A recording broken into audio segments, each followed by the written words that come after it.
Hey guys, my name's Josh, also known as Hoshnasi. Got a couple channels here on YouTube, and I made a printing channel, 3D printing channel for my TIKO here.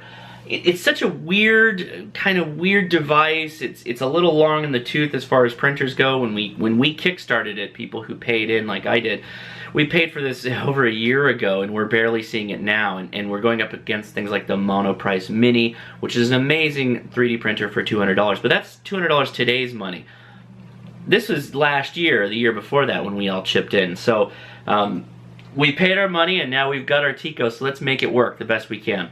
Today, I did a Benchy, and the Benchy has a Raft. One of the problems with the TIKO's current software is that it's got these rafts on it, and the rafts, I guess they do a good job of bed adhesion, but the problem is they do a really good job of print adhesion as well, and they're stuck to the printer. So I wanted to show you my tip for removing the rafts, and this can be hit or miss, so this is really up to you, and it's not for the faint of heart.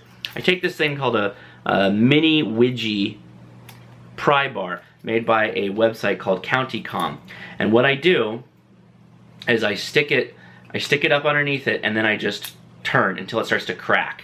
I just pivot my hand until it starts to crack, and I go around the perimeter doing that. And then it flies off sometimes. So there you go. Oh, there was a little bit of leftover, but yeah, that's how I pop the rafts off of my prints. Pretty simple, actually. Hang on to the rafts. I actually took a piece of skin off my finger doing that. Hang on to the rafts because you can always do like PLA glue with some acetone later. I'm going to be exploring some of that stuff here with the TIKO once I get this thing sorted out. You know, I'm having all kinds of issues with temperature, as some of you might also be having issues with. As the ambient temperature changes, I have to change my filament temperature. The gem, the blue filament that comes with the TIKO, I found a sweet spot somewhere between 185 and 190. So if you're printing any higher than that, you might want to think about dialing it back. I printed the Benchy in 190, and you can still see lots of threads and stringing.